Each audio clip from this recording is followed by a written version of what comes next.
Everyone lives, everyone dies.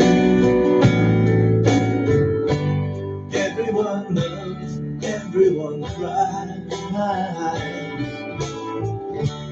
Round the world we're all alike.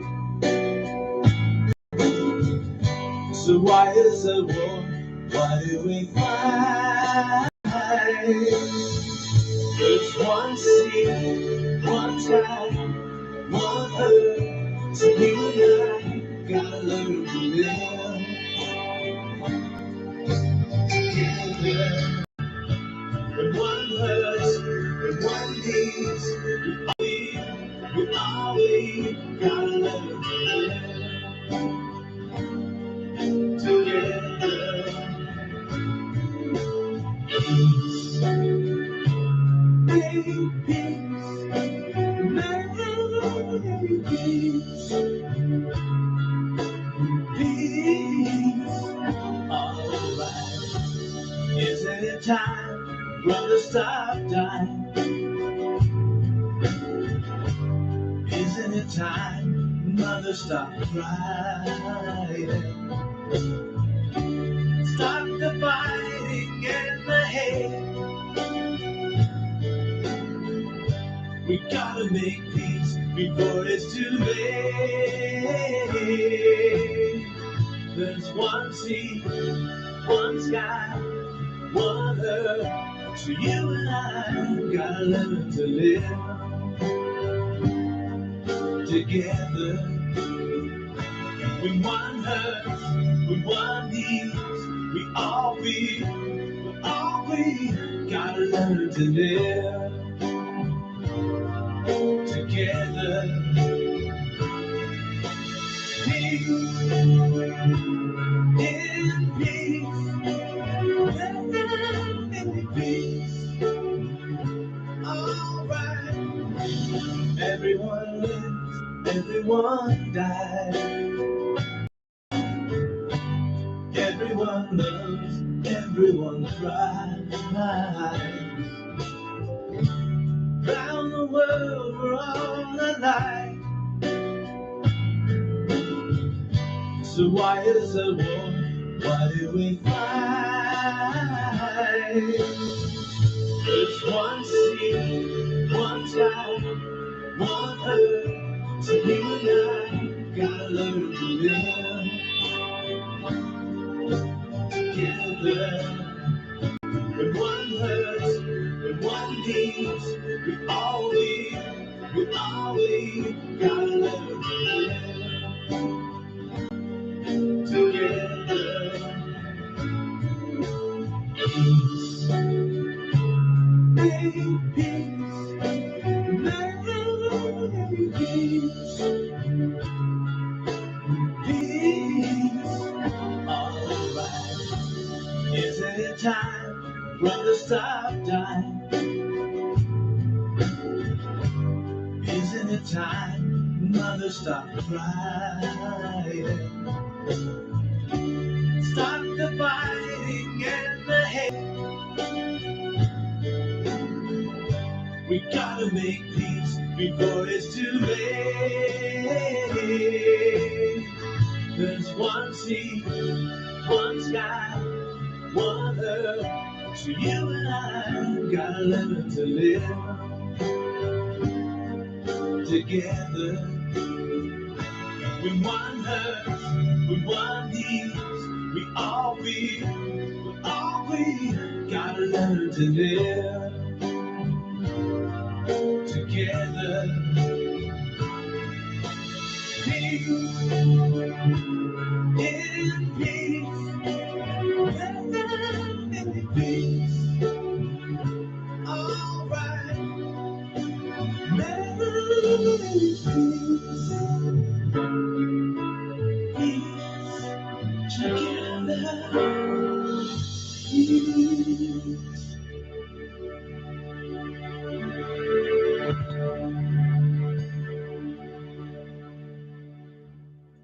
Welcome, everybody. Thank you for joining me on Between Two Worlds Shadow Chasing Show and Radio. I'm your host, Dark White Sky Cloud, and thank you for joining me actually on YouTube as well as Facebook, and a good friend of mine who's in the chat room, she calls it Dead Book.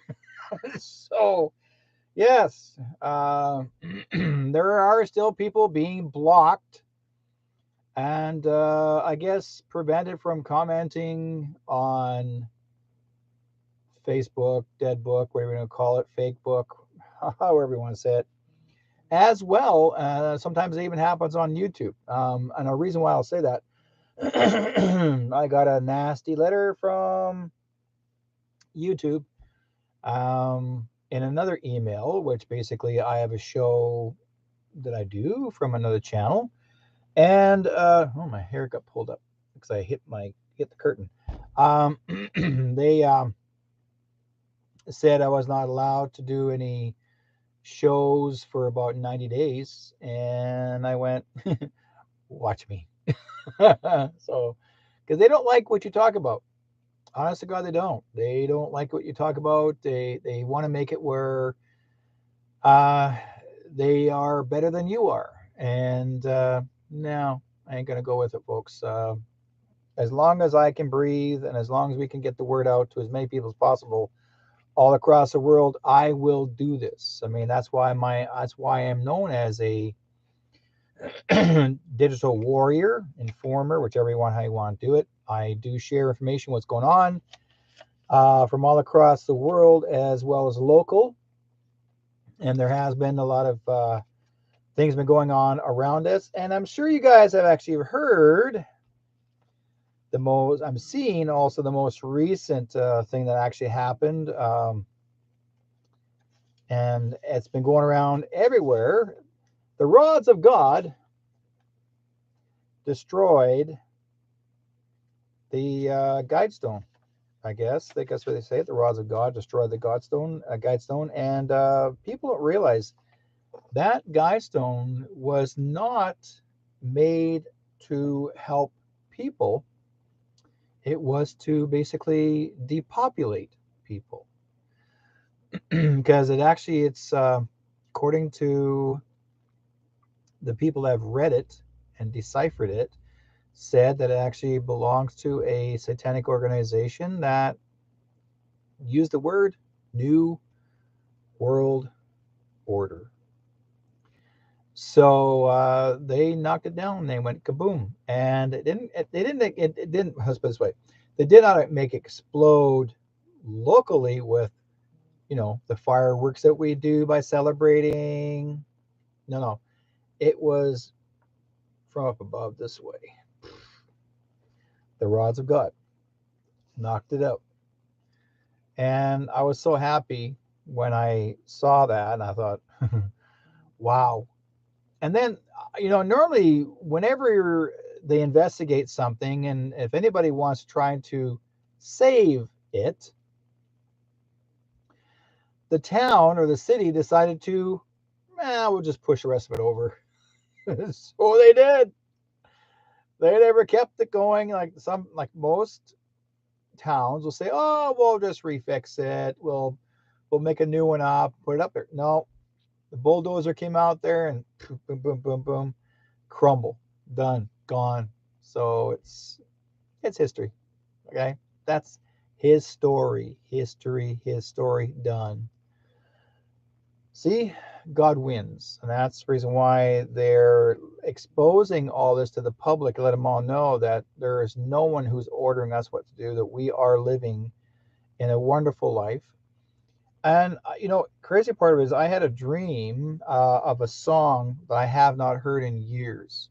You guys remember the song um, Desiderata? Was basically, the song is actually called "You Are a Child of the Universe." I haven't heard that song since the 70s. And for some reason, it was in my head. I just couldn't let it go. And I thought, okay, I'll look it up on YouTube. And it's there, even the lyrics. And I thought, hey, this is cool. So I'm actually, it really affected me when I listened to it again after all these years since the 70s.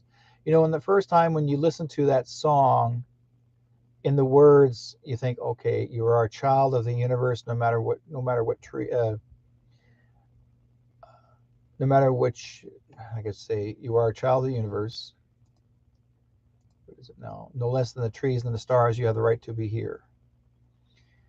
And they're telling the story. Um, and the song, go placidly amid the noise and haste, as far as possible without surrender, be on good terms with all persons, speak your truth quietly and clearly, and listen to others. I mean, this is a song that came out back in the 70s. And I remember it playing on the radios. I mean, our transistor radios, we were listening to it while we're driving or listening to it. I was on the farm then. I was listening to the song and it played every few hours and it was wonderful. And yet today, if they're trying to play that song again, people going, there's no rap in it. It's not rap. It's a song. It's boring. You don't know, folks. Listen to the thing first. Your kids, listen to the song first before you start to criticize it. Pay attention to the words. Good friends of mine that I became good friends of mine, Rob and Mix, Rob Mercury and Mix, husband and wife of South Africa. I had them on the program last week, and it rocked. These guys did a fabulous job talking about what's going on, and they made a new video. If you guys haven't seen it yet, Rob and Mix made a new video, and it's about music, or music what it was then and being digital today. And there is a young lady who actually talked about it. Let me go back here and bring it up. So many people, so little time. Let's see here. Okay. So if you guys haven't seen it, if you want to inquire about it, I can send it to you, the page where you can watch the video that Rob and Mix had done. And it's basically they basically what they had said was, must see, the enemy is named, July the 4th, 2022, Rob Mercury and Magoo. And so I'm going to save this and I will send it to you guys. I'll drop it in the page here, and I'm given the permission to do this. So you guys, when you're after the show, have a look up and check it out yourself. If you haven't seen it, it's called, basically the title is called Star Chamber. When you see it and watch it, and there's music playing in it too, but if you listen to the words carefully,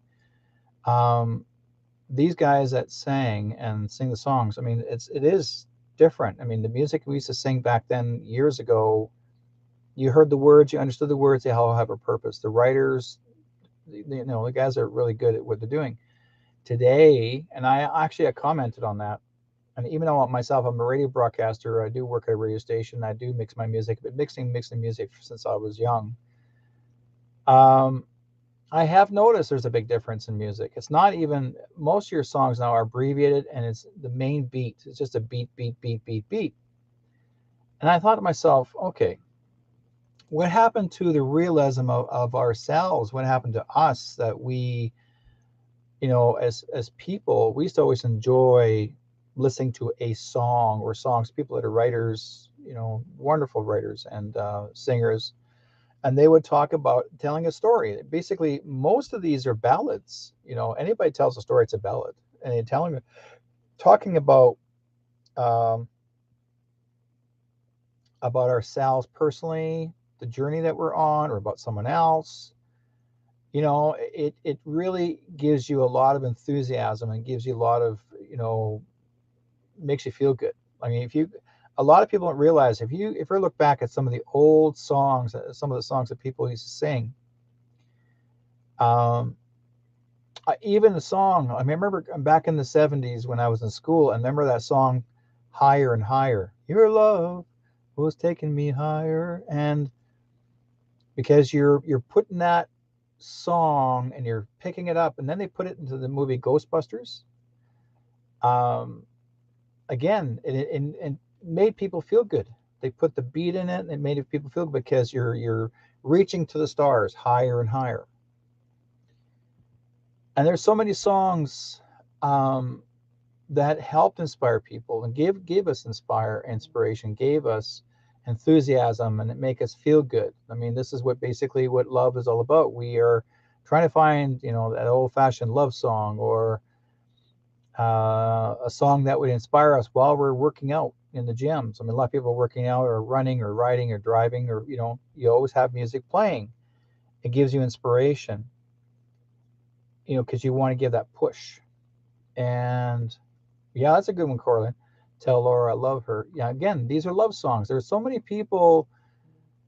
Um, People don't realize a lot of these songs are very, very good, and there are people that actually are re-recording them uh, because they're good. That's what you do. You're re-recording because you enjoy the song. Then there are some songs that suddenly they stop. I've seen them actually take some songs and turn them into rap, but they'll cut them all out. They're not going to use the main story. They're just using the background music or the bit of a beat, and that's it. Scratch, scratch, scratch, and that's it. But that's not much. Mind you, some of it can sound good, but to me, some of the rap, no disrespect to all rap, guys. I remember the original rap when it started. People rapped where you can understand the story they're telling. The new rap today is so abbreviated in letters. They're not talking about, you know, I must see her. It's I must see her. You know, like it's almost like it's so quick. The guy's talking so fast. You don't really know, especially a person my age. You can't hear everything they're saying. You can't understand everything they're saying. And if they're expecting you to understand it, you're like, oh, that's a nice song. But all you hear is a beat, you know, and they're behind the mic. Well, sorry, guys. That's just me. Um, Normally, to me, it sounds like sound effects. Like you can sound like a train or whatever have you. But I mean, that's just me in the mic. Um, it's just basically the song itself has an inspiration. The original music gives you inspiration. It makes you feel good up, get up in the morning. Makes you like you remember you hear people used to have their radio. Remember years ago when your alarm goes off, you didn't have to hear the alarm. The alarm would go. Next thing you know, you hear a song from the radio station. It's playing while you're getting up. Well, it inspires you. Um, but yet today it's hardly the same. There's hardly a song, hardly any digital radios that come on for you to wake up for the alarm. Now it's just alarms. Go crazy, get you out of bed and go like, okay, you know. So the thing is that there are so many. I remember that one lady years ago, and that it really got my attention when her voice is so beautiful, and she would sing "At Last," right? At last. And when she sang that song, oh my God, I was like, in your face. But it just makes you pick you up like, wow, you know. So yeah, it happens. Now let's see. Dragamot says I'm not into religion in my any way. However, I totally love the one hit Wonder my Norman Greenbaum going up to the Spirit in the Sky. Yeah, again, going up to the Spirit of the Sky because you're reaching up to heaven. You're reaching up to inspire yourself. Yeah, there are some really good ones. Um, Calling All Angels is another one of my favorite songs too. Calling All Angels. We people don't realize, but again, there's this is what this pretty well. This is what this is about. That Rob and Mix has made. But you have pay attention to the closure of the words and why, and you have a better really relationship with it. But again, like Rob had said, they are going to show you, and this is a part one. The Star Chambers part one. There's a part two coming out. Once they bring that out, like, wow, okay, you're going to be totally in shock. So, and I was very fortunate. I'm very honored that Rob and Mix actually put my banner on their page, on their video, doing this video, and I didn't expect them to do that, but they did. I guess just to about me because myself being in doing radio, but I've also helped and give them inspiration, whatever I was able to do. Like all of us, we always inspire each other. That's what we're here for. We're here to inspire each other, to give ourselves, that foothold in the door and say, okay, you're not going to be stuck here. You're not alone. We are all here to help you and support you. And that's what we're here for. So this is why we're here. So there's a lot of new intel coming out, folks. And but again, if you're able to go on to the uh, onto the chat room, thank you guys for being part of the chat room tonight on YouTube as well as Facebook. If you haven't seen it yet, um, I will put it up, I'll pop it on Facebook later on. I think I did pop it on Facebook. I'll look after. I think I did, but if you haven't, it's called Star Chamber. Watch the video; it's worth your while. I have had people say to me, "This is dragging on, dragging on. Are we winning? Are we losing?" Folks, we have already won a long time ago, and it looks like if you folks think this whole issue with the CBAL is dragging itself. Well, it's not dragging itself. They're trying to get people to be more inspired as well. But also, too, we have so many things that they're trying to clean up that's still what's left over, and they're still rescuing kids. Okay. There's another country they're going after since South Africa. They actually did a cleanup in South Africa. Then they did a cleanup in Africa. They also did a cleanup in the Ukraine. Okay. And let's see here, what was written in there that I just got sent. There was, in total, okay, in the Ukraine, there were 40 plus biolabs there. BIOLABS. 40 plus BIOLABS taken out. They were taken out there, okay? RUSSIA took them out. They're done. That means there's no more attacking of other countries or the people, or no more sicknesses. I've got people calling me up saying to me, well, I'm going to go get my next jab because the shingles are out there, and I once had chicken pox, and I'm going to get the jab so then then that shingles doesn't come out and happen to me either. Well, someone that I'm close to has the whole shingles on their back, and I don't want to get that either, so I'm going to get the jab for it. I'm going like, wait a minute here. How many jabs do you already get? Well, I already have 3. So you're going to get the 4th one now, and more and more and more. So you want to be the guinea pig. You want to be, it reminds me of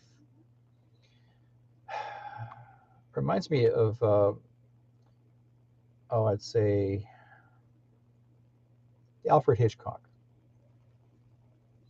They ripped open the curtain, ding, ding, ding, ding, ding, ding, ding, ding, ding, until you find it, realize it. Oh, well, sorry.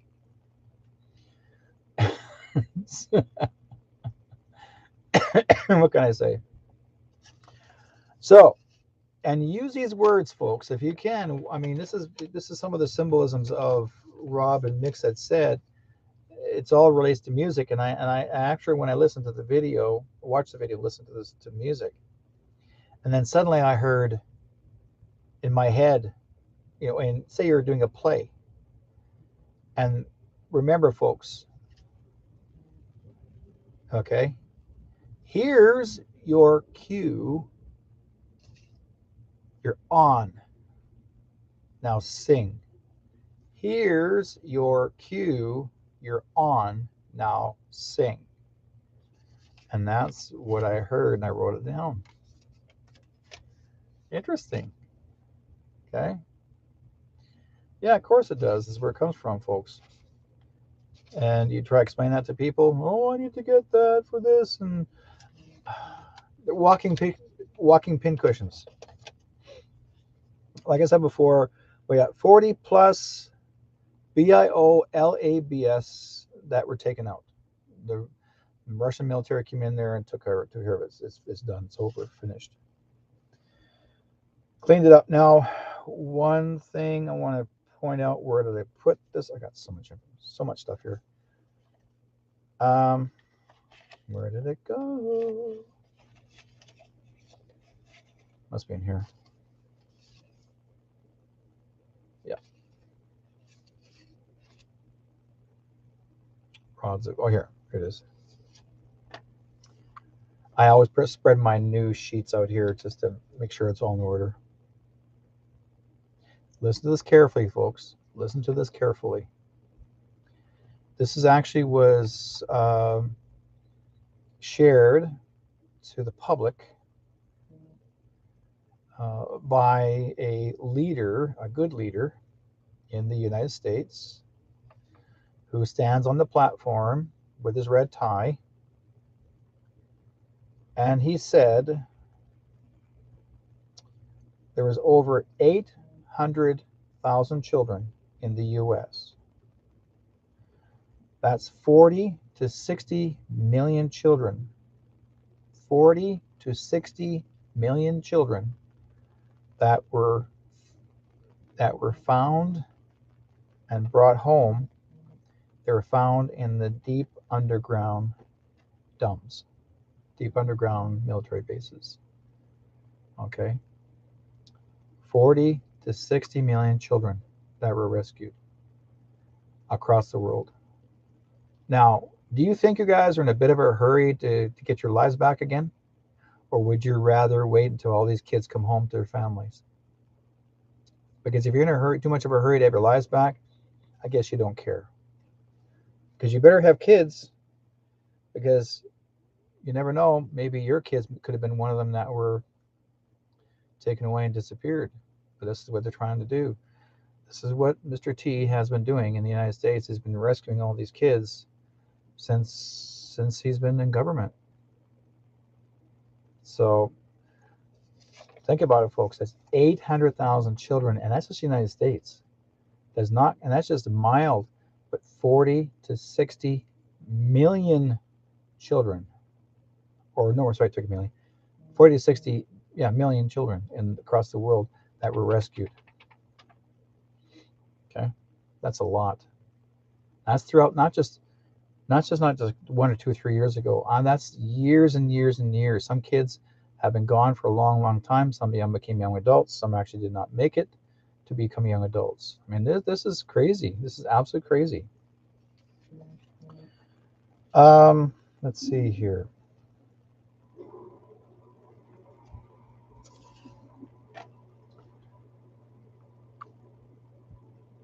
Oh, okay. Okay, Travis, thank you. He says he sang a song for the Inner Earth Realms, shared it to my page, thought you might like that one. Yeah, love it. Okay. 20 to 30 infant deaths per day, stillbirths. Oh, yeah. Approximately, they get 20 to 30 infant deaths in these hospitals. And in where I live here in the Surrey regions, BC, British Columbia region, there have been more infant deaths, stillbirths, because the birth mother is forced to get the jab, or they won't help her have her baby. And so before the children are born, they're born stillbirth. Even though they're healthy before they're born, but they're forced to get the jab, and they go in the hospital, or they get the jab, and then within a matter of an hour or two or so, whatever have you, next thing you know, the child's dead. FDA, the federal judge, to grant until the year, okay, it says here, the FDA asks the federal judge to grant until the year 2076 totally release Pfizer's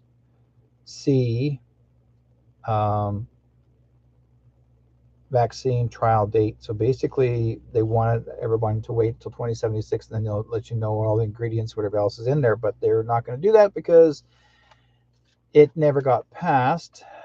You will know the truth before 2076, and that's one thing that's I read that was sent to me as well.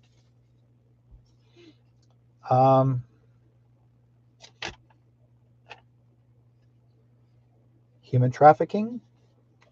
I'll bring this up too, because we do have this all the time. Approximately, there's over 150 billion children and women that were taken. 150 billion. It's the biggest industry is trafficking, human trafficking. And there are people that were involved in it, a lot of politicians that were involved in it. And one of them is our prime minister. Okay. And the recent prime minister of Canada. So we got TRU, DAU, and we also have HARPER. Both of them were involved. And there's more. I mean, that's just part of our country.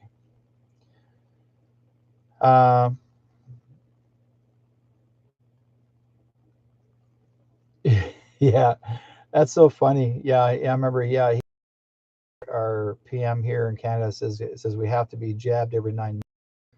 Gee, you know why? Did you hear the word 9 months? That means babies, no births. Do you get it, guys? Do you really get the story? Do you know what it means?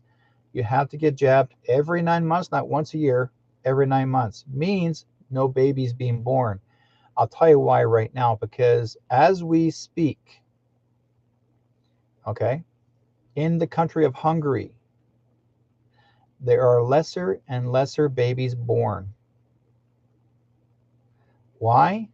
Because those people in that country of Hungary were already jabbing each other when it just began, from the very beginning.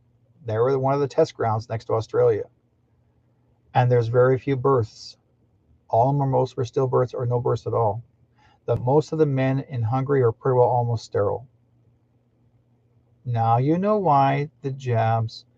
You guys, if you want to get a jab, you'll be sterile as all hell. As all heck, whatever you want to call it. That's up to you. I don't think it's a good idea. Okay. Someone bought the airport in Newfoundland. Yes, that was out about a year ago. I was sent that to me.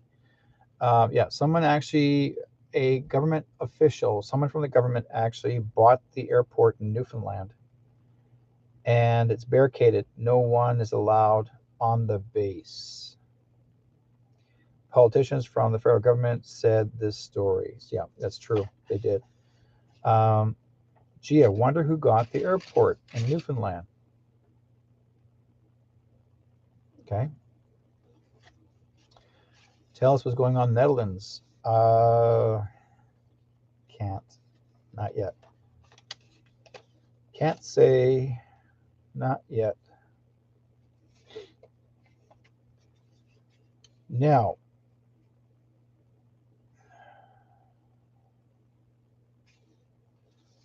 see here. Oh, I may have shared this with you last week, but I'm going to share it again. You guys ever get a chance to go on Craigslist? You ever get a chance to go on Craigslist, and it'll be the want ads, and your inner want ads, it'll say in there, crisis actors. Really? And the want ads in Craigslist says crisis actors wanted. And they're telling you where the crisis is going to be. Okay? One of them was actually in Portland, Oregon. And they, just last week, the Antifa was in Portland, and they were destroying mom pop businesses again. They're smashing windows, destroying everything left, right, and center. Down there, just inhumanely attacking people, jumping on their cars. People are just waiting patiently through traffic, trying to get through. And the Antifa people are jumping up and down their cars, smashing windows. People they're still in the car. They're so violent. And yet, I say to people, I was saying, like, whatever happened to, your president, or isn't the police there? No, the police step back and let them all do all the destruction again. Like, what's going on? You guys got a president, Biden. Is he just hides in his house and waits for something to happen? But he's not making anything happen, and apparently it's horrible there. And Portland is downtown. It's absolutely destroyed. That's horrible. What's happening to James Topp? James Topp actually did make it to, when I understood, he actually made it to Ottawa, and he went to the cenotaph, because he's a veteran himself. He went to the cenotaph, and he walked those 4,000 plus miles. He's not done yet. He wants to walk all the way down to all the way to the very far end of Canada. So he's not done yet. But he wanted to walk to Ottawa, and he actually asked, Trudeau or any politician to show up there to meet and greet because he did the walk, and they refused. They didn't. No politician even showed up. Not that I know of. And apparently, what I understood, someone there tried to do some damage to the cenotaph and then blame it on the people that were there when Top was there. So I got to find out more about it. I'll check out with some of the people and see if that's true or not. But again, someone's causing. They're still trying to cause trouble to make it where people are. Yeah, it's Antifa. They're trying to make it worse than what it is. Also, there is a CBC and CBS did a story on James Topp and said that when James Topp had done, James Topp actually, even though he walked for the freedom, according to the newspaper, they want to arrest James Topp, military arrest, and have him court-martialed for his judgment of what he feels that we should have the right and the rights of our people. So they want to arrest him and they want to have him court-martialed. It's actually by the demand of our prime minister. He is demanding that he be court-martialed. So the government's calling him a traitor of Canada.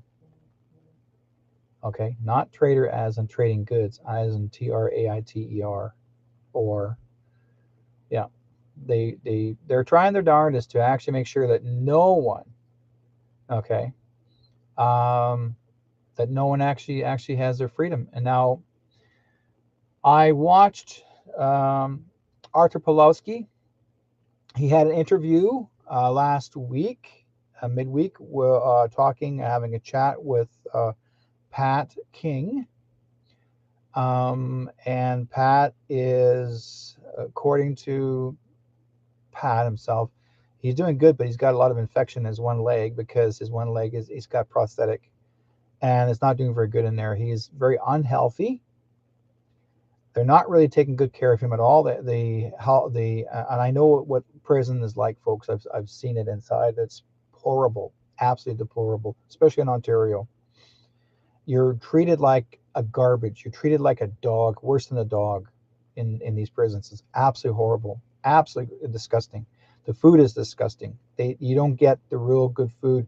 You get like lesser than you. Why do you think so many people that are held in pre-trials in these centers for months and they lose so much weight? Because there's nothing that is food valued.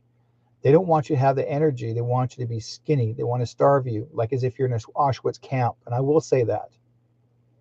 And they'll starve you if they have to. Lesser foods. You think you're going to get the real stuff. You get genetically modified foods.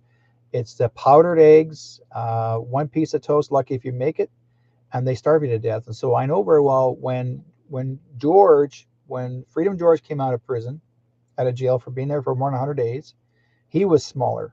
He was skinny. I watch these people, okay, guys?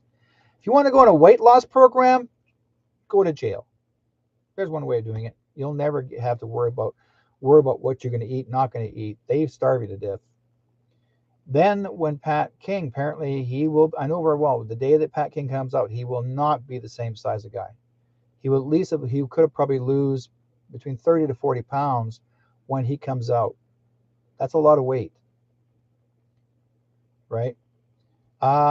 He distanced himself from the truckers. Me and I do not like that because that they were the ones supporting him and writing letters in his behalf.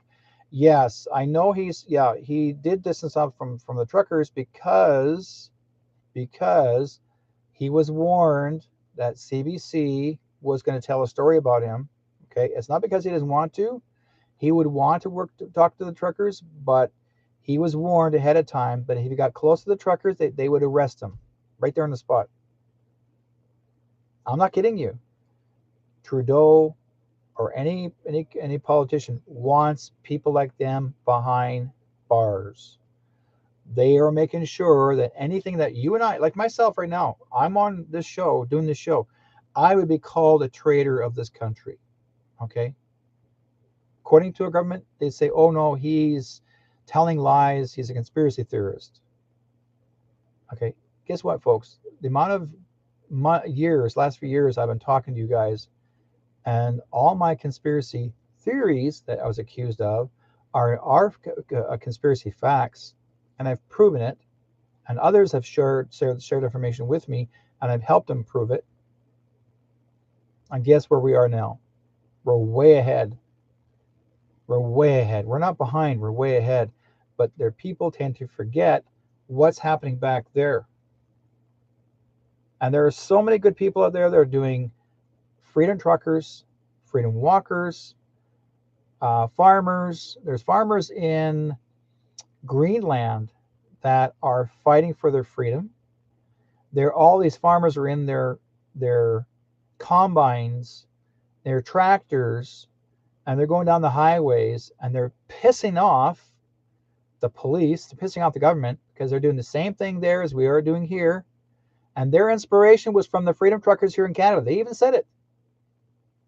They said the inspiration was from the freedom truckers of Canada, and the farmers started doing it. Guess what the farmers are doing now? They're taking manure and anything that relates to garbage, and they're dumping all that in front of Parliament in their own country. Why is it not happening here? What happened to our parliamentary buildings? I remember years ago when I was a kid, a young teenager, if we didn't like what the police did to us, and they were abused, there were cops that we had to deal with. They used to abuse us kids. Literally, they would treat us like absolute garbage, like you're a teenager. Oh, you're nothing but a problem. And they would actually arrest us for stupid stuff, or give us stupid tickets for no reason. Oh, you're a nuisance. You're what was that word they used to use? You're hanging around. Is it now? What was that word again?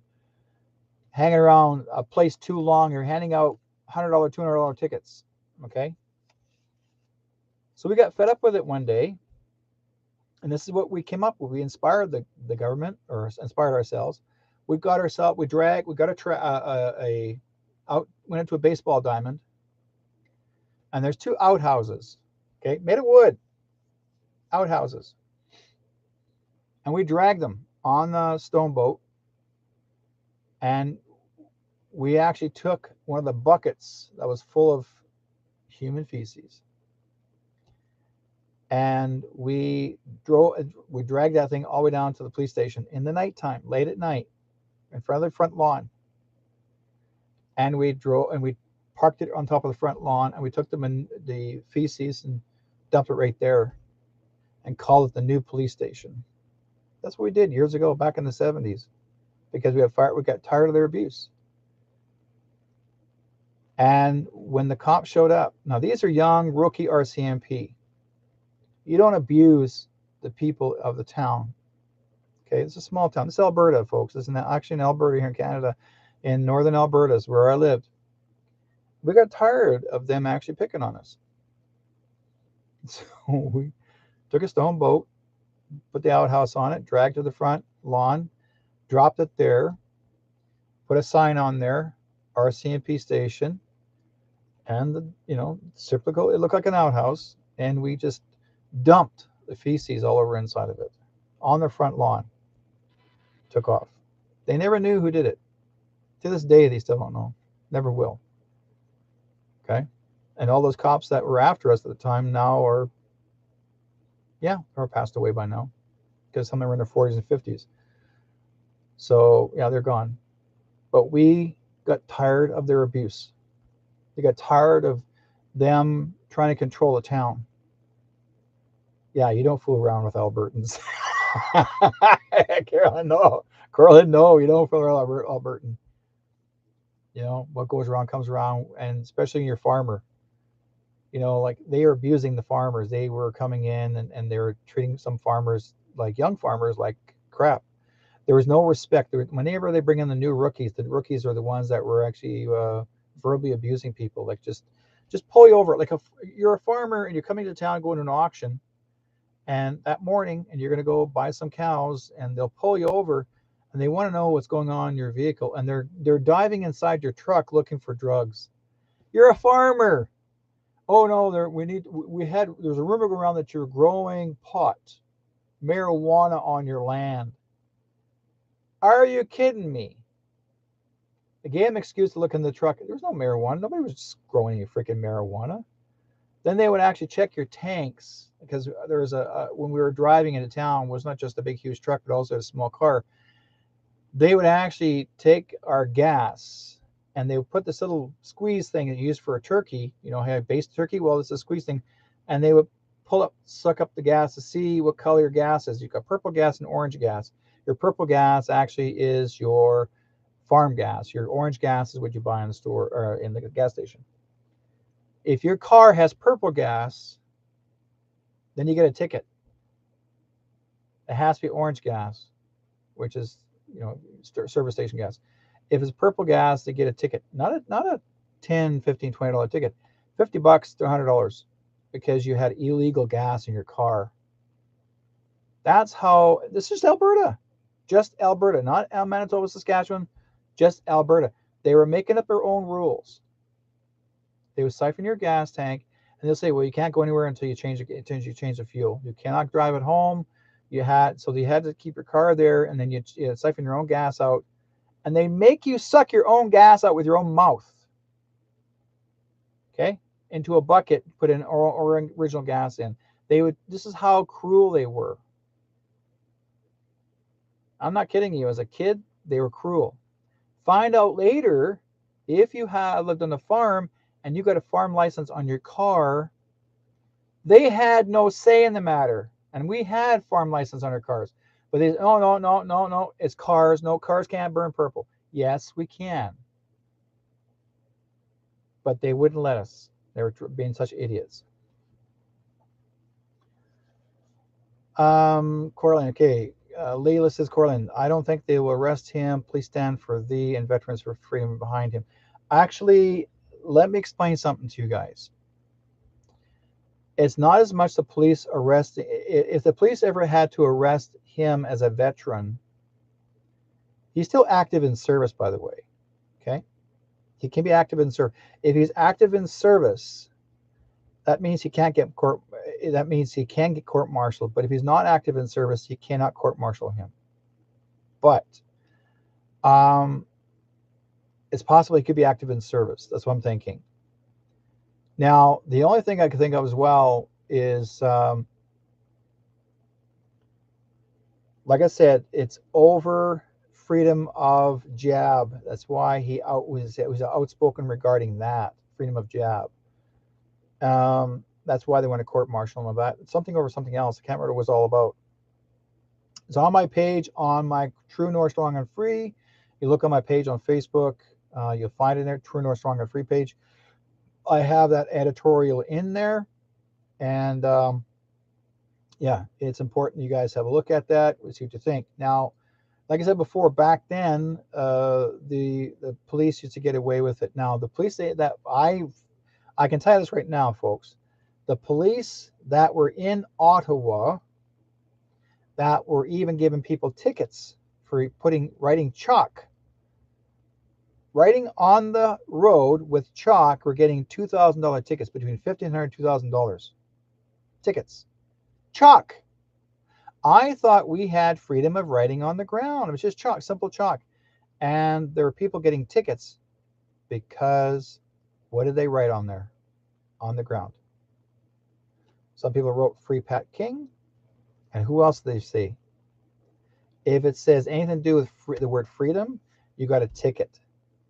Any person is in jail, you got a ticket if you wrote on chalk. The police were following people around everywhere. It was so abusive on Canada Day in the state, in Ontario. It was so abusive by the police. They had it all fenced off, and it was barricaded in a way that you had to go through these gates to the celebration, and they were using metal detectors, and they were metal detecting even children. Children. What happened to your freedom of rights and freedom of movement and people were allowing the cops, the police, to check you down, pat you down. They had no rights to do that. That was illegal. They had no right to even check you out. They don't have that right. They didn't. And you guys let them. Okay? Why do you think we have the natural law in Canada? Why do you think, I mean, if you guys need to find out and know your law, go contact the real, true Canadian law, Christopher James. Call it Warrior Calls. Get a hold of him. Go on his page. Find out what your laws are. What they're, because those cops were not even real cops, folks. That's military. Okay, look at the symbols on their vests. I can show you the symbols on their vests are not what they are. You don't have a vest says police, and yet there's a symbol in there and has a picture of an eagle with clutching out like this claws, holding on to 3 arrows on each side, with a sword in the center and right behind that eagle. That's American military special forces. Okay.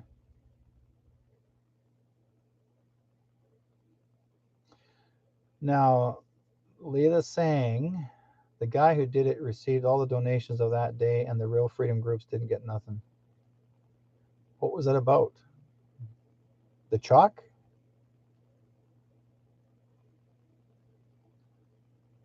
Well, let me know. Send all that information to me, because I don't know about that part. But I remember watching some of the video, and the guy was smiling. And I guess some people were actually donating to him to pay for his ticket. I do know that part. They're giving him cash to pay for his ticket that he got from the cops. I tell people, don't pay the tickets. Okay? That was the setup. That was just to get you guys all riled up. Because that person supposed to have got a ticket wasn't even a cop, or wasn't even a citizen. He was an undercover cop. Oh, yeah, right. Yeah, he is. He was undercover cop.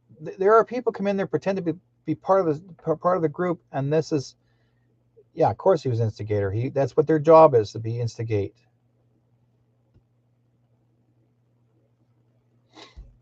You know, the thing is, you have to remember, folks, people go there for one reason. They were going there to have fun and to celebrate Canada Day. I remember seeing a banner that someone made this past year, and they showed the banner of the 1970s and 80s of the people celebrating Canada Day. The top half of the photograph and the bottom half was very few people showed up in Ottawa. And there's it showed photograph of the police checking everybody out with their metal detectors and their handles and the whole 9 yards. That's not even Canada, folks. That, you know where that is? Remind me of Germany during the Second World War. We have ways to make it dark. Think about it. This whole garbage crap started since Harper was in government. Harper started it. He wanted this war to happen. He wanted corruption in Canada. He was told to make it happen. So they set up a poor guy, some guy from that's living in Vancouver, in British Columbia. More like he lives in Surrey. And he's schizophrenic.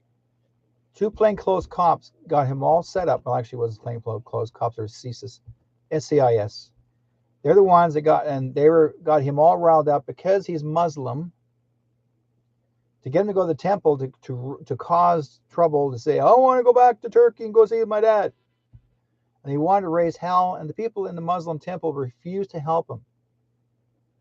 So the 2 plainclothes CIS guys told him, well, you go down there and tell Harper what you feel, how you feel. Well, here, you find a gun, you get yourself a gun, and you put on a headband, and you walk in there and just tell him to your face, I demand to go back to Turkey. And he went. He hitchhiked all the way to Ottawa. And I seen the videos. I watched all this. I know exactly what happened from the very beginning to the end. You know why? Because my client, who came to see me, was her patient. And she told me all about it. And what I had reviewed, and CBC erased or basically threw that video away. They had a helicopter fly over Ottawa at the Parliamentary building where the young man suddenly shows up. The helicopter's there. Or there he is. Okay, there he goes. And he's running to the car, black car, and the black car went to the front of the door. He gets out. He had a gun. He told the guy to get out of the car. The guy got out of the car, drove out to the front entrance of the Parliament building. Then there's a whole bunch of cameras inside waiting for him to run inside into the parliamentary building. And there's cameras on him from all sides of the pillars. The cameras are never to be anywhere near the pillars. They're always in the central area. But all the TV station cameras are on all sides of the pillars waiting for him to run inside. Okay, a rusty rifle. There's a little trusty bandana. It was a Métis sash, by the way, and it had nothing to do with, they want to make him as if he's a terrorist. He wasn't even a terrorist. He was just mad. Anyways, he was running around, and RCMP standing there. I watched RCMP cops. They have their guns are in their holsters. I watch a guy running with a rifle in his hand, and they're running by them. The cops didn't do nothing. But then I heard from a distance, "Stop! Put the gun down!" Bang, bang, bang, bang, bang, bang, bang, bang, bang. And the officer, the big fat officer that was RCMP there, never even responded, never turned around and walked towards them. He walked away. He headed for the front door. 33 shots. They killed him with 33 shots. And so the guy that was supposed to have killed him or shot him down, 33 shots, like, how can that come from a handgun? I didn't know if handguns had 33 shots, 33 bullets. See, bullets, and anyways, it didn't show the boy, the person got. It didn't show the boy that got killed. Did the camera guys turn around and go, "Whing, there he is"? No, they didn't do that. They kept the cameras on the front door. They weren't supposed to show where that boy went down. All of a sudden, the camera went blank. Oh no, you can't see this part. There are cameras inside the Parliament building everywhere, but yet they wouldn't show that area. No, that was all blocked off. You can't see it. It's blackout. But they gave the guy the credit, the one that actually was retired RCMP that actually worked in parliamentary, and they're saying that he was the hero. They said that he gunned down that boy. That boy never even pulled out that rifle. There's no bullets in it. And here's the stupid part of it was he was demanding to see Harper so he can go back to Turkey. That's all he wanted to do, was go back to Turkey. He wasn't going to go kill Harper. He was going to go back. He wanted to go back to Turkey. He's just making his demands. And they killed him over it. Where was Harper? Hiding in the closet on the second floor. He was told to hide in a closet in the second floor before the boy got in there. Think about it. Okay? Harper knew he was on his way, and the cops said, okay, here's what we're going to do. They wanted to get a bill passed so they can actually get CSIS active in Canada. CSIS could not be active unless our country was in danger of terrorist attacks. So the only way they can pass a terrorist bill, and they talked about that a month before, to pass a terrorist bill, and Harper could not get no one to vote to pass a terrorist bill. So he had to rig something up. They got a kid with psychosis to basically make him actually the original terrorist of Canada. Think about it, folks. What does CSIS do? After the boy died, weeks later, they showed up at that woman's house, who actually was his counselor, telling her to keep her mouth shut if she knows what's good for her. They demanded that they wanted all of his files. And they took all his files away from her. That's her client, her patient. He took all of her files, her files away from her of his identity to make sure that no one knew he existed. But guess what? She told me.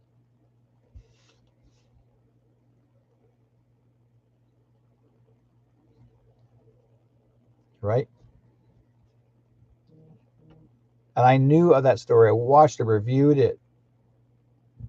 And I told her, as you know, when she came to see me, I said, I'm so sorry that you lost your patient. She says, he was never a violent boy. He didn't even know how to shoot. He wasn't even interested in any that sort of thing. She said he was so heavily medicated. He just wanted to go home to his dad, go back to Turkey. Because Harper banned the travels to Turkey and would not allow him to go back to see his father. His mother, he didn't want nothing to do with her because she lived in Montreal, and she was just as crazy. No, not crazy. She was just as highly medicated as her son, and she was schizophrenic as well. So they decided to call up his mother in Montreal, say, "Oh, your son died, and he did this and this and this," and she says, "Oh, okay. How's my son?" She had no idea. She just didn't even hear it. "Oh, how are you folks doing?" "Oh, okay, that's nice." You see what I mean? That's what our Canadian government does. Has a way of using people with a medical issue to make them the terrorist or a problem in our country. That's how Harper passed the freaking terrorist bill to hire the CSIS to be the controllers of our country. CSIS is like the CIA in the United States. And that's how they activated them.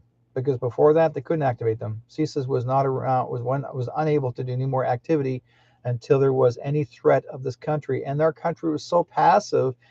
Our country has no threats.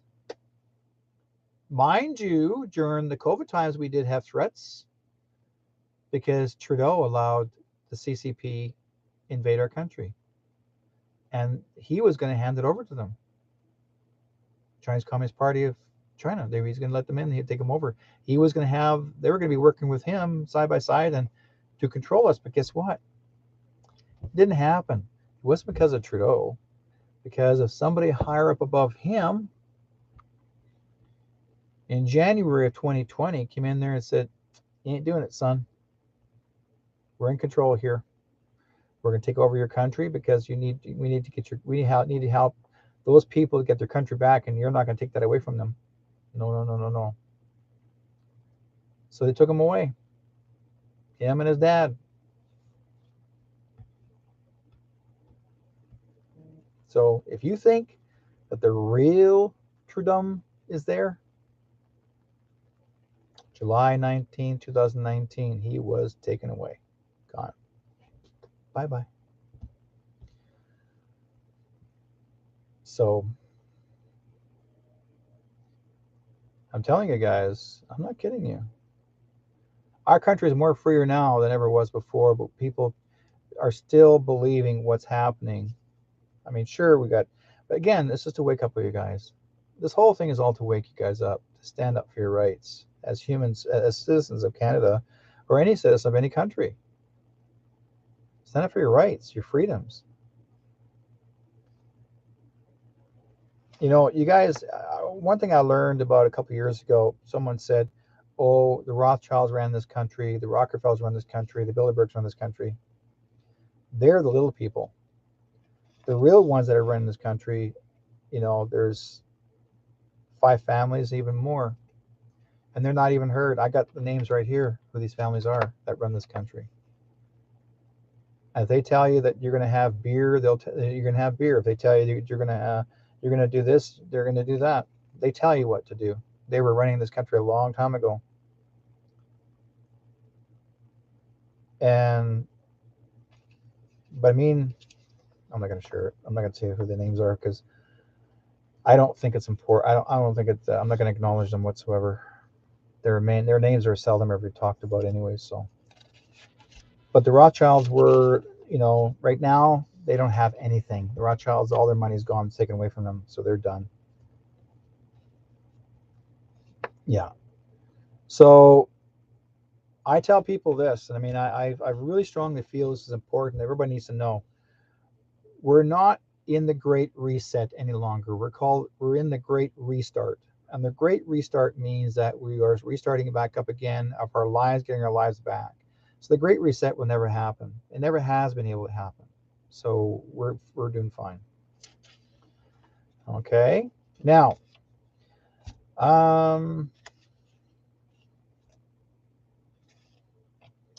some of you may not know, some of you may know, but I have been sent this. I mean, I did mention this before, maybe a year and a half ago, about Krista Freeland,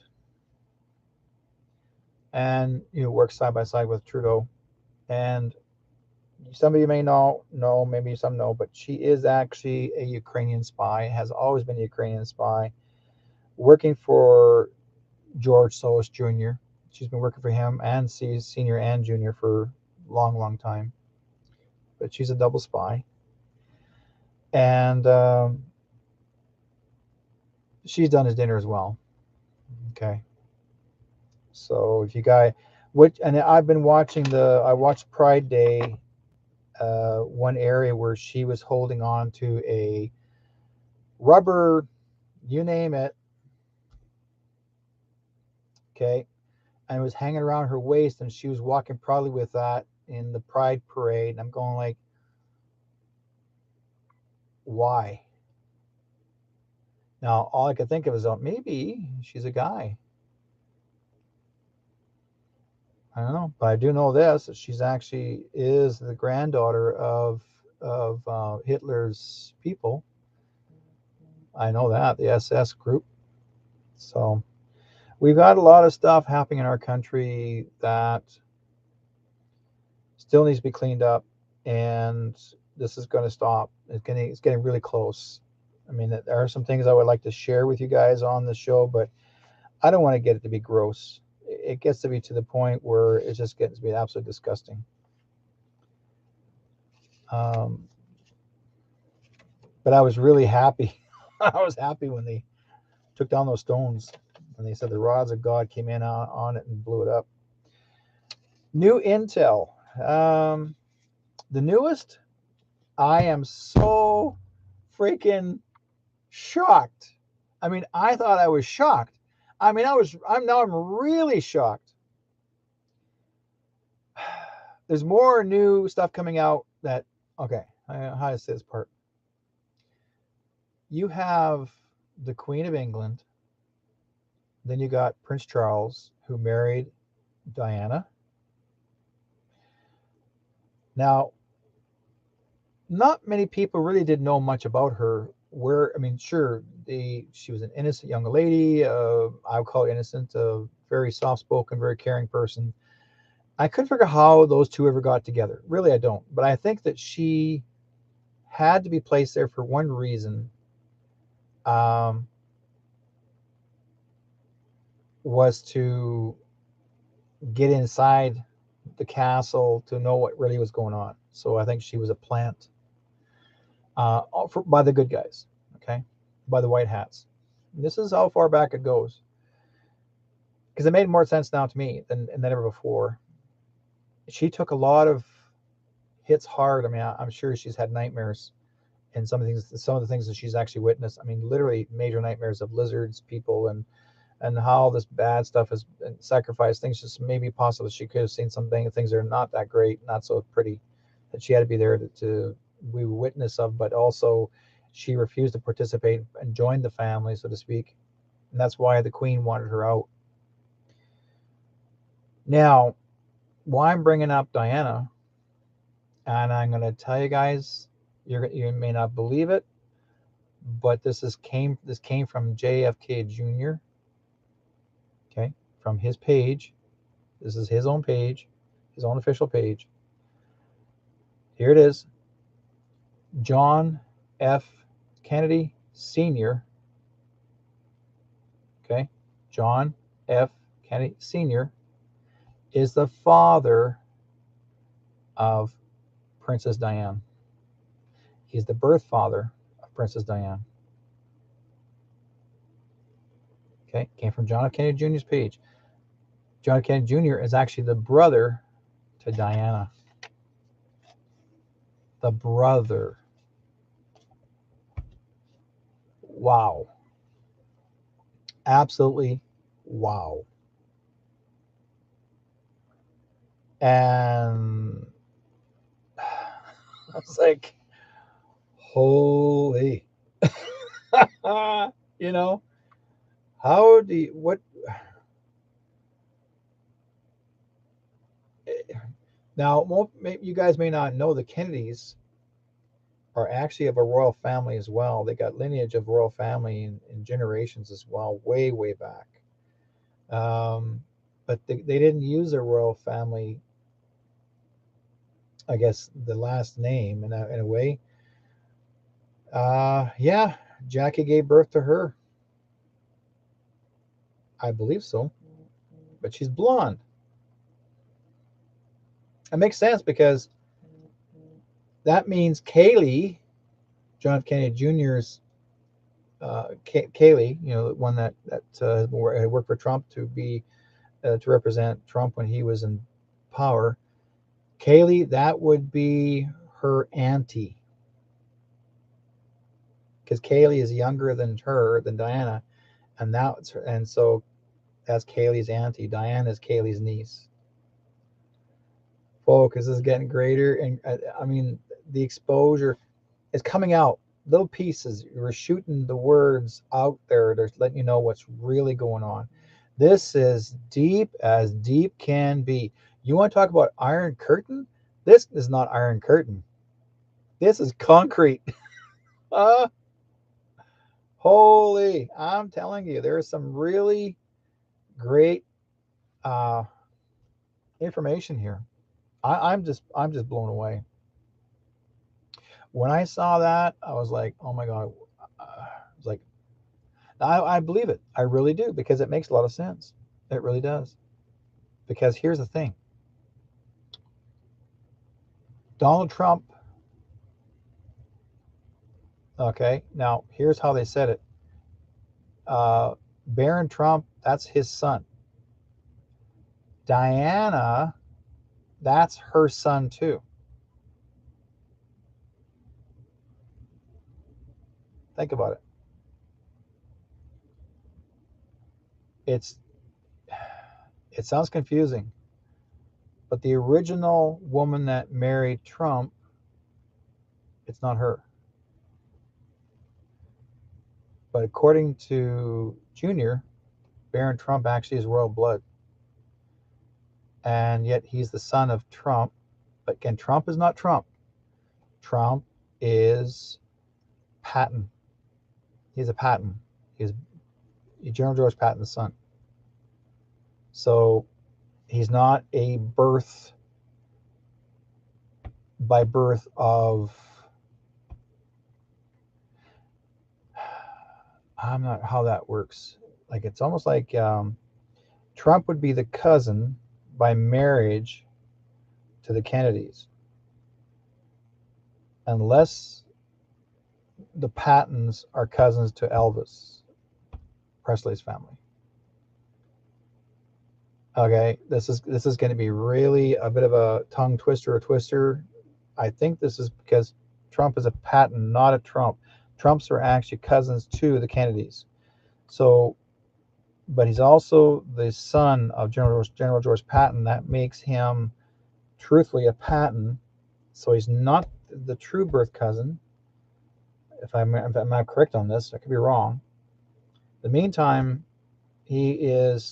but he did birth a child with Diana to have Barron, because Trump was the one that helped rescue Diana in the tunnel, because she didn't go. Okay. She faked her death. She had to. Just like a lot of famous actors and singers, folks, they had to fake their deaths because their families were in trouble and they were in trouble personally. So she had to do this. This is all set in play for a reason. That all of this will be exposed to you. Everything will be released eventually for you guys to really know. I mean, sure, a few hundred, a few thousand actually know the truth now. But the real big stories are going to come out at the end of this year. Because Diana, as well as John F. Kennedy Jr., are going to be star witnesses in these military trial tribunals. They are star witnesses against Hillary Clinton and all them. Okay? as well as against the Queen and all them. Yes, Diana is on Telegram. She has her own Telegram page. If you want to find out more about her, go on Telegram. You know, but again, like I said, this is getting to be more deeper and deeper and deeper. It's a good deep. It's not a deep, it's a good deep. It's like okay, I'm digging in. You know, there's more here. I love it.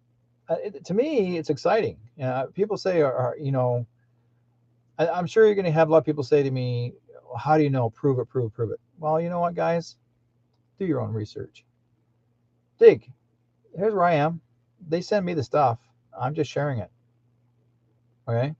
But I also look at it carefully and say, okay, it makes sense. But then you have to do the talk. You have to do the search. How could it be? It's really a twist in itself. You're look as if you're, you know, it's like it's like looking at sweetgrass, for example. Let's go and walk into a field of sweetgrass. If you walk into a field of sweetgrass and you pick it, you want to make it, you want to burn it in a nice sliver, as in for smudging and cleansing. The sweetgrass is what it's for, not just used for food for the cows, but or horses. But again, if you braid it, okay, like hair, and you make it, that's exactly what this is. It's woven in story, telling the story in this sweetgrass. It's telling the story of there's so much healing in this. There's so much of a storyline that it's an adventure in itself. There's going to be so much to talk about because every week, whenever I do my show, and that's why it's called shadow chasing, because you're chasing shadows. You're looking for something that's okay. Why does it seem it's so different? Sure, between two worlds is all talk about what's happening between both worlds, you know, with spirit. But again, shadow chasing is a little different story because you want to find out, okay, what, why, who, where, and when. I want to tell the story, and I find it so interesting to find these. You know, did they find a pyramid in Alaska? Oh yes, a long time ago. There's two of them in there. You got, in fact, if you look at the, give me an example, guys. Let's bring this up for a second. Let's see where it's at.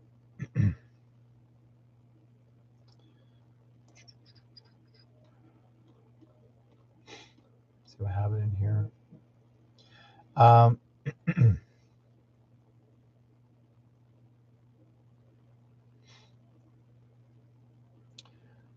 I keep moving my files around, then I forget where I put them. I'm like my wife. Oh, I'll put it away, and when you need it, just ask me. Where is it again? Oh yeah. Okay. I want to show this to you first before I do forget. If you haven't seen it, you're going to see it now. Now, some of you may not. You're not going to be able to see it on YouTube, but you will see it on Facebook. I'm going to go back here. There's your proof. And this is all to do with the stones, okay, and why they came about. Okay, and let's see here. Bring this other one up. That will be, here it is. Okay, here's your alignment. Each has three pyramids laid out to represent Orion's belt, and when you connect with them to get the Orion's belt all over again. Basically, if you got like 1, 2, 3. I talked about Orion's belt where you travel and through a portal to another planetary system. Well, people don't realize there's three pyramids also in 3 different countries. One is Mexico, Egypt, and China. And the pyramids are aligned directly up and down to the Orion's belt. And they're actually in Alaska. Alaska has 2 pyramids there, as far as I understand it. and I think it's been explored, but I'm not sure who's making use of them.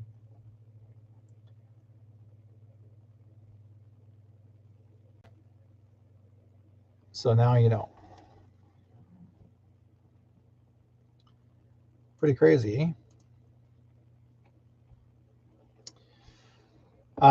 Melina actually herself, Melina actually, I I'm hoping that she's married to Trump now. Um, but then I was told that Melina actually is in Russia, and this Melina here is Diana. So it's hard to tell who's changing. You'll find out by her hand, like her fingers when she holds her hand up, and if from one finger comes apart, that's Diana wearing Melina's face, so to speak. It's how you can tell. It's almost like to prosper. Um, Melina actually, truthfully, she's actually she's supposed to be the queen of Russia, the real original true queen of Russia.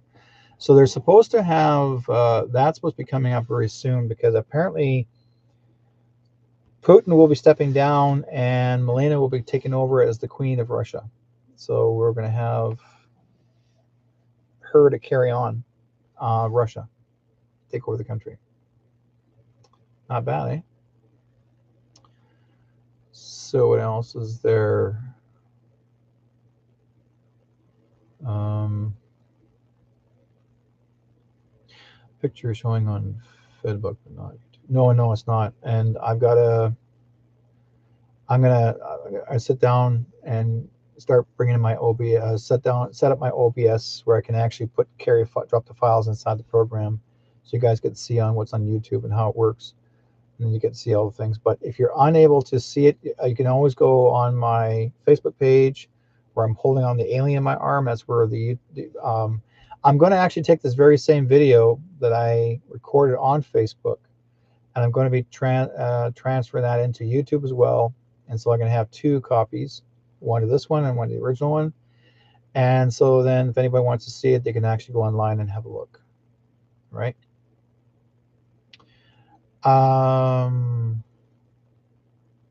That you heard that the pyramids were black. I do not know. I do not know. I'm hearing more stories that some of the Egyptian leaders had black eyes, large black eyes. And so I'm really getting to get to know more. Like even Moses, apparently they said Moses was not just a regular man; he was a giant. Apparently he's supposed to be 9, 10, 12 feet tall. So he just didn't build that ship just for being a small man. Apparently he was quite large or tall. So I'm learning more about this now than ever before. It's going to be interesting. They're really talking like lately. I have been really doing a lot of research on giants. A lot of giant people have existed for a long, long time, since even like there's photographs and videos of them since the early 1800s in the United States and Canada, parts of Europe, all over the world, and yet those photographs are being hidden away by museums and artifactors.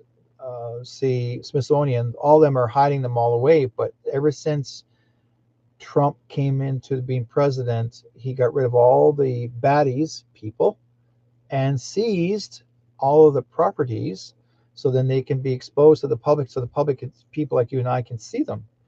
And so they decided to bring out that giants did exist, and they proved there's more evidence now coming forward. Now they're showing videos.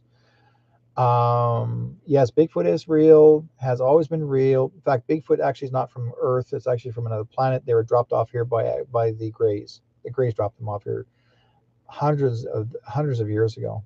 They've been here for a long time. And I don't know why they dropped them off. I'm not sure why they dropped them off, or they could have been dropped off because they didn't want them anymore, or they were, because I do know personally, I mean, what I've learned from friends of mine, they're in the UFO organization, are saying that the um, There was two Bigfoots that were on the ship that they witnessed were dropped off, and they were walking away as if nothing ever happened. So they're placed here by the Greys. Yeah. Possibly their planet was blown up. Yeah. Anything's possible. That's why they're here. There's always there will always be. Hi, Verl. Long time no see. There have always been a lot of people that have don't realize that there are worlds, different kind of worlds that actually um, let's say that were destroyed through militarized purpose. Other extraterrestrials hate each other. There was great wars thousands of years ago, and so a lot of them were could not survive whatever's left on the planet. So there are other extraterrestrial beings say, well, you know what? There's this young planet that's not as busy right now, not so populated. Maybe you can do well by living here, but leave the humans alone. And so I think that's what happened. They dropped them off, and then we start learning more about them through the years, as an indigenous person. So yeah, you're right, Viral. They made friends with Aboriginal people, and that's where a pretty well got an idea. I think I know there was an elder that one time told me that many years ago, the elder told one story, and it was actually here of the West Coast. One specific elder who was a chief that actually could communicate with the Sasquatch, and apparently they sat down with the Sasquatch and communicate back and forth like a conversation. And there was a deal that was made, some sort of an agreement that you don't bug me and I won't bug you. Um, and they had the freedom of reign, do what they were doing, and that sort of thing, and that's what they'd done. I've noticed that was supposed to be because normally, and if it's the odd Sasquatch or Bigfoot that is attacking people, it's because he or she was dropped off here long after the agreement, and probably they didn't even know what was going on. So yeah, so Verl said they've been part of my life since we're children. Yeah, so it's interesting because myself, I know the Sasquatch existed. I communicate him in a way, not face to face, but I've felt that I can communicate in some means, but they've never bothered me. And I had friends of mine that was part of a paranormal team. They want to go and seek out the Sasquatch. And I went like, no, I'm not going to seek them out because I have friends of mine. A friend of mine went camping one time. I'll tell you guys a story. A friend of mine went camping out here in southern BC, and there was five of them. Went camping out in the bush, took their jeep, and they were going camping in the bush by the lake, alongside it was a lake, it was a river, alongside the river, and I won't say where, somewhere in the Shuswap, I think. Anyways, they went out there, and he said they're having a meal, cooking. They were just done, and there's all sitting inside the tent, and then they can smell a very strong smell. It was really rancid. And one of the guys, who was a friend of mine, said that smells familiar. He says, I think we better close the zipper of this. Everybody get inside with this into the tent. Everybody get inside here quietly and don't say a word. So they zipped it closed to the tent, and they stayed quietly. Within a matter of a few minutes, there was actually four Sasquatch, four tall ones, 8-9 feet tall, and there was a small one about a size about 6 feet. And they said they could smell it was very strong, but how they know it was them, not because by the shadow through the tent, was because in the tent had a small little tiny hole, and one of the persons like had to look through, and they could see the long hair and the movement, how they moved, and they ruffled around the cooking tools, that sort of thing, and they knew then that those guys were inside the tent, right? So in a matter of a few minutes, they took off. They walked away. And with a matter of, let's say, maybe 3 or 4 minutes, they heard this big screech, screech, screech, like loud chunk, like bang, bang, screech, screech, like as if there's metal scraping. And the guy, and so my friend's going, no way, no. Yeah, screech, screech. Then I heard a bang. So they waited for a couple hours, and they finally got out, and they thought, okay, there's nobody there. So they didn't pick up their camp. They didn't dismantle it and start heading back to the Jeep. They just said, screw this, we're out of here. They raced to the Jeep. They couldn't find the Jeep. Oh, they did find the Jeep, but it wasn't where it was supposed to be parked. The Jeep was, there was a big, huge boulder about 20 feet away from the original spot, a huge boulder that was 10, 12 feet high, and it was high centered over the boulder, right in the center. So the Jeep was sitting in like this, on top of the boulder, high centered, and it stayed that way, never moved. They had to, my friend's name is Ron Horn, that's who it was, Ron Horn. And Ron actually had to phone the crane, a company, to basically, not a tow truck, but a crane to come out and pick up the Jeep and bring it down to the ground. And it took them another 2-3 hours before the crane got there, and they thought it was a joke, and they said no. And so when the guy got there, the funny part is that when the guy got there with the crane, he goes like, how in the hell did that get up there? He said, for Sasquatch. They high centered it on top of the rock, the boulder. Like I said, the boulder's huge. And he says, I'll take you there, I'll show you. He said, but I'm not going back there anymore. He said, I'll show you where to go, but I'm not going to go there anymore. They didn't want to go back to the bush because that Sasquatch family lived there. And they're letting him know, this is our territory. And normally what Sasquatch do, they would break the top of the trees, like they snap them in half and let you know they're in there. And they will keep on snapping them, say about 5 or 6 at a time. They're 8, 9 feet high, and they'll snap them to let you know that's their territory. Or they'll scream and yell, or they'll bang. They'll take one of the large sticks off another tree, and they'll bang on it, like saying, like, "Get out of here! This is my territory." That's their threat, and they're not kidding you. And if you think you're gonna have a lot of guts and go, "Okay, I'll try them, I'll challenge them," go ahead, you're meat. Because one guy witnessed a Sasquatch that was there. He said he was there a couple weeks before. He saw a Sasquatch catch a deer in mid-run. In mid-run, he said he watched it rip it right in half, like just like grabbed this way and yanked it and tore apart in 2 parts and carried it home, one in each hand. Upper half in one end and the lower half in the other. Tore it apart. Do you really want to challenge the Sasquatch, guys? You really want to go for a walk and see, oh, how you doing? Don't tear me up. No. So, yeah, I mean, these are not just little stories. These are not just fake stories. These are real. You know, I interviewed that guy years ago on my show, Ron, and he told me the story of what happened to them. He says, I'll never go back there again. No way. Nope. And a lot of these elders will tell you, there's certain areas you don't walk. There's certain areas you don't camp. You stay away from that area. That's where they live. And they're letting you know. And there's even nesting areas. Sasquatch nest, like a cat and like a cat or like a bird. They nest. They make their own nesting areas and they sleep in it. Right? And I've had people say to me, well, how come if a Sasquatch does die, where's the body? Like how come they can't find the body parts, and how come they can't find no bones? Well, do they eat their own kind? Or do they bury the bones? I don't know. Do they cover the bones up? Possibly. We don't know. Even to this day, we don't know. Do they do what the First Nations people do? They put them in small little shack, like the West Coast people, they'll put them in small little houses. They take all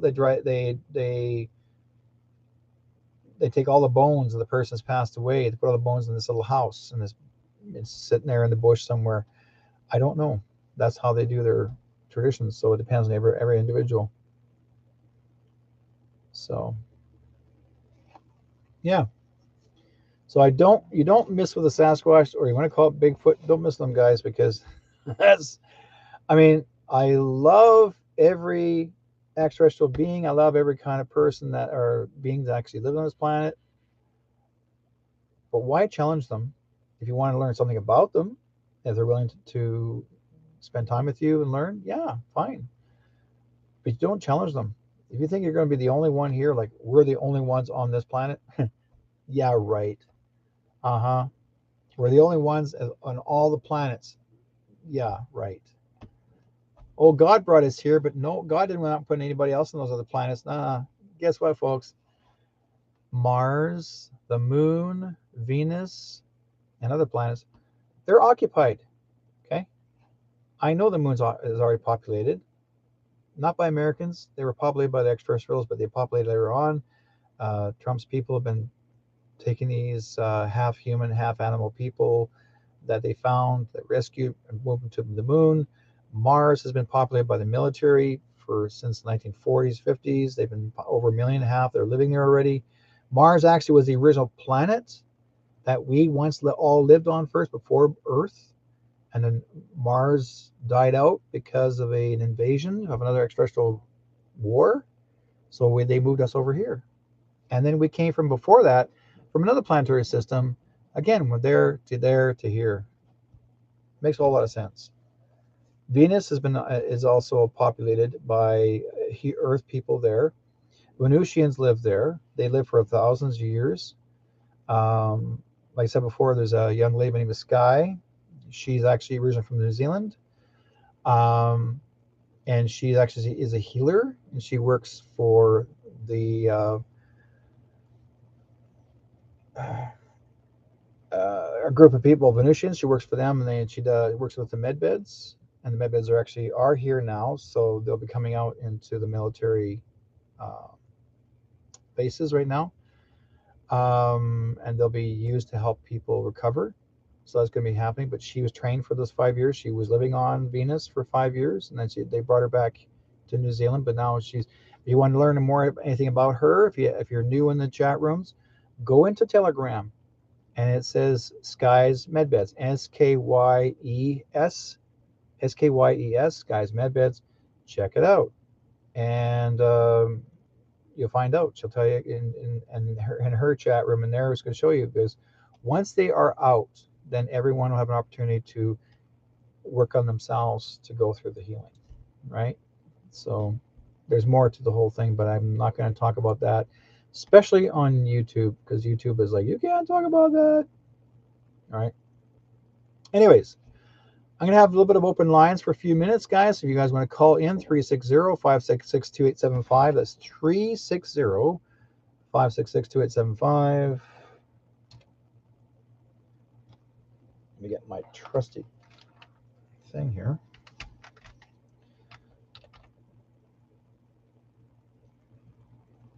Yeah.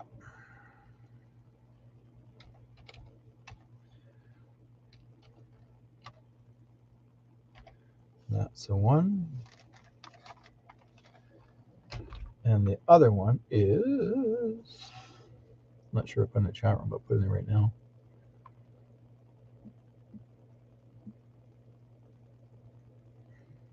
If you want to call in to ask questions or get a quick read, you're more than welcome to. Lines are open, 360-566-2875. Any questions regarding what I talked about this evening, or anything else you want to know about what's going on in the near future? But we are getting a whole lot better. It's improving. This is all my work. Like I'm telling you guys, this is all my. I've been doing this for the last few years. This is just 2 years worth,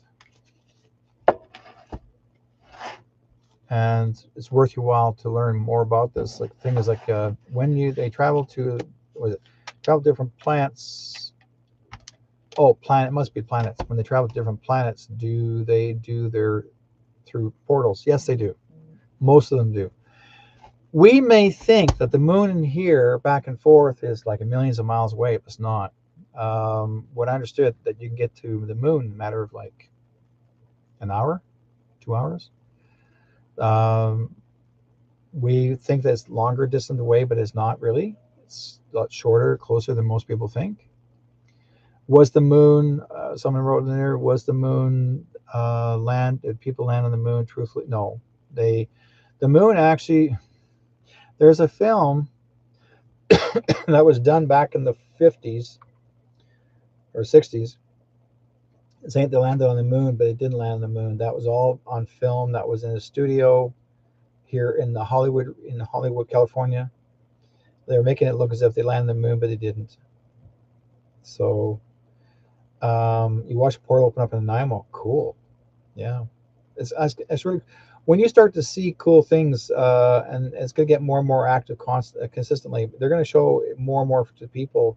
You get to see more things happening when you open portals open up in Nanaimo or anywhere really. We got a portal in Abbotsford, between Albert Abbotsford and Chilliwack. We have a portal in there. We got a portal in Hope, not Hope, sorry, in Merritt.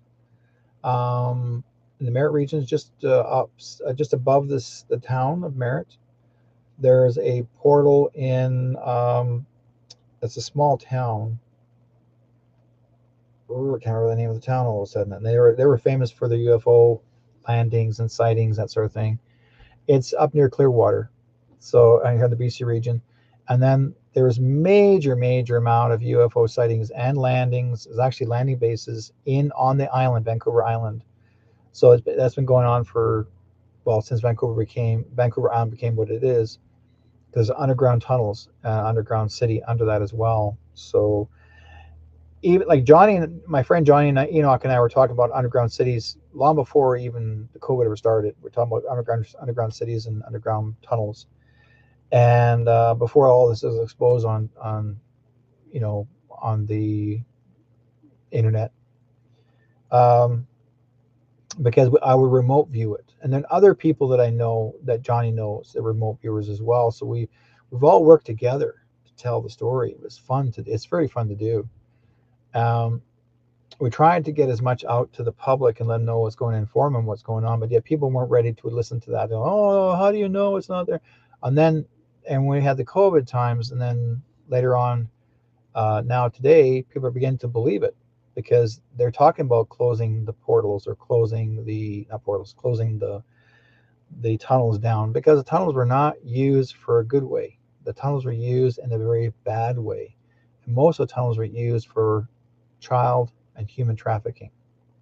Okay, the tunnels were actually even regarding Barbara Picton's farm. That was one of the major tunnel underground bases that was used consistently for years. Grabbing women, stealing them away, hauling them off underground tunnels, straight out to the docks or out to the airports. So, and like I said before, I tell people it's not just 150 Indigenous women that went missing. It's 15,000. 15,000 that went missing. They were taken away, and not just women, but even children. So it's bigger than you think. This is a bigger story, and a lot of that will be exposed. The truth, all that will be exposed coming at the end of the year. I'm sharing with as much as I know, because I was part of helping the police do an investigation on this. But there's way more. There's going to be some people that have been immersed in it from the very beginning, and that have been to these bases or the base itself where Picton was. That's why. Why do you think they bulldozed the farm? They didn't bulldoze the farm because the farm was there.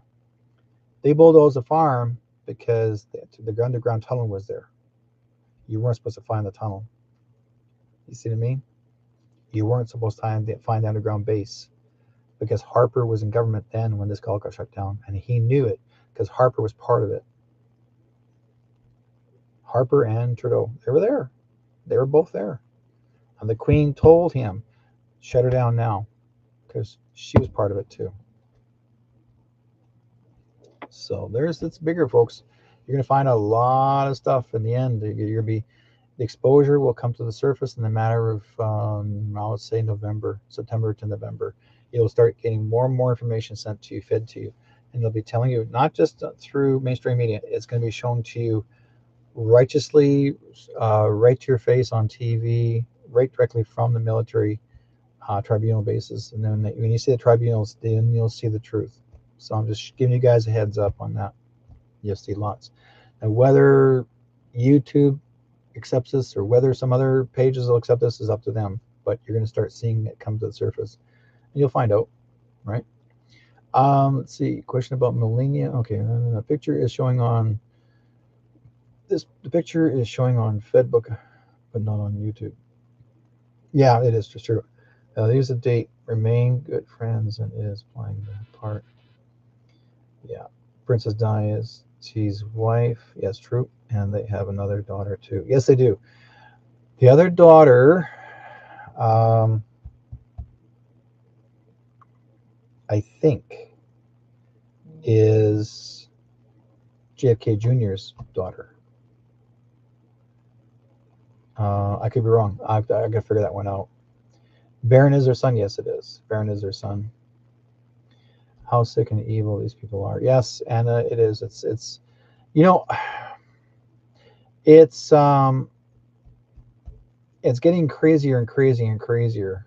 And I'll find out eventually who belongs to who and what is what. But Diana actually had two kids, and she had Baron, and she had this little young girl, and the other two boys.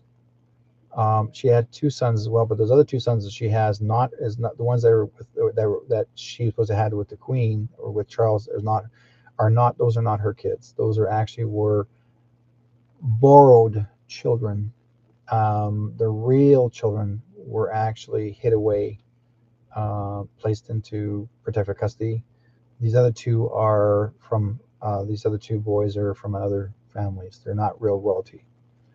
So it's going to be the real truth is going to come to the surface. You're going to see the realism because why would she abandon, if she wanted to hide, why would she abandon her two boys? If they weren't, if they were hers, why would she abandon her two boys behind? And she knew that because these two boys joined their dad, or it's supposed to be Charles. It's not Charles. Charles actually was just as Charles is as gay can be, and so is his wife, who's a man. So whatever her name is, she's a man. So, anyways, yeah, it's gonna get things are gonna really happen.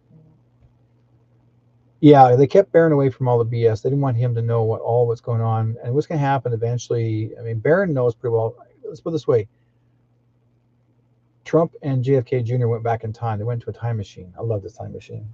They went back in time and they talked about the adventures of Barron. I got the photographs of the books that was written.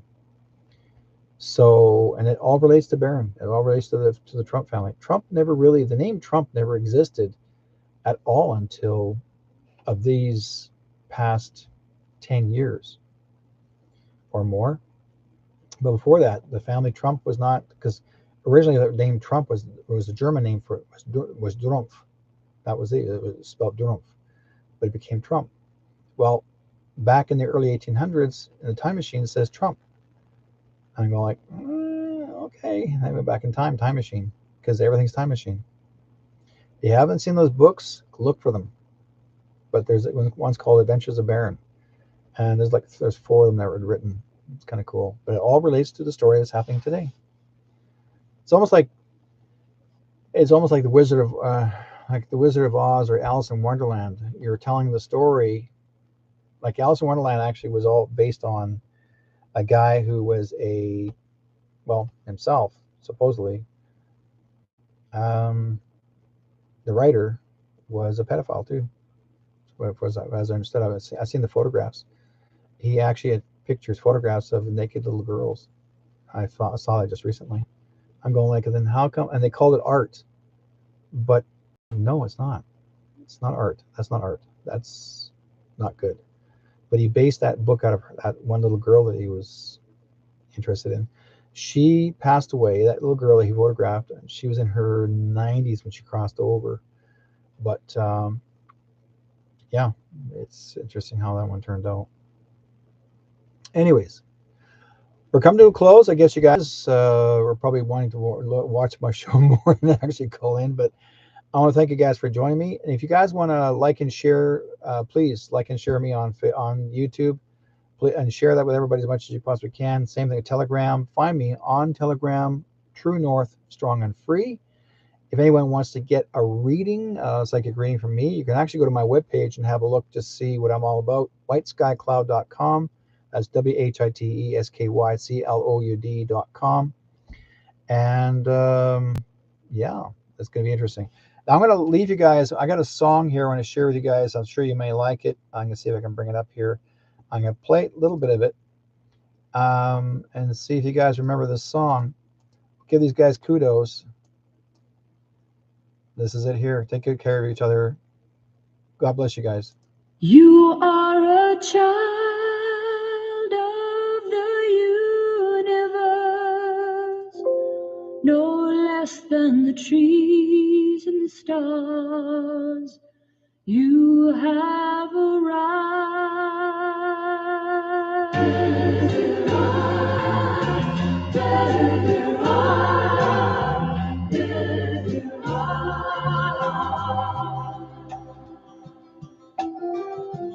Go placidly amid the noise and haste, and remember what peace there may be in silence. As far as possible, without surrender, be on good terms with all persons. Speak your truth quietly and clearly, and listen to others, even the dull and ignorant. They too have their story. Avoid loud and aggressive persons. They are vexations to the spirit. If you compare yourself with others, you may become vain and bitter, for always there will be greater and lesser persons than yourself. You are a child of the universe, no less than the trees and the stars. You have a right to be here, and whether or not it is clear to you, no doubt the universe is unfolding as it should.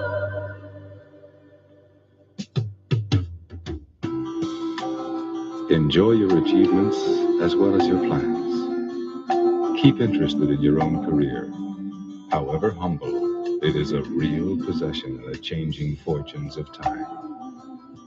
Exercise caution in your business affairs, for the world is full of trickery. But let this not blind you to what virtue there is. Many persons strive for high ideals, and everywhere life is full of heroism. Be yourself. Especially do not feign affection. Neither be cynical about love, for in the face of all aridity and disenchantment, it is as perennial as the grass. Take kindly the counsel of the years, gracefully surrendering the things of youth. Nurture strength of spirit to shield you in sudden misfortune, but do not distress yourself with imaginings. Many fears are born of fatigue and loneliness, beyond a wholesome discipline. Be gentle with yourself. You are a child. You are a child of the universe, no less than the trees and the stars. You have a right to be here. And whether or not it is clear to you, no doubt the universe is unfolding as it should. Therefore, be at peace with God, whatever you conceive Him to be, and whatever your labors and aspirations in the noisy confusion of life. Keep peace with your soul. With all its sham, drudgery, and broken dreams, it is still a beautiful world. Be careful. Strive to be happy.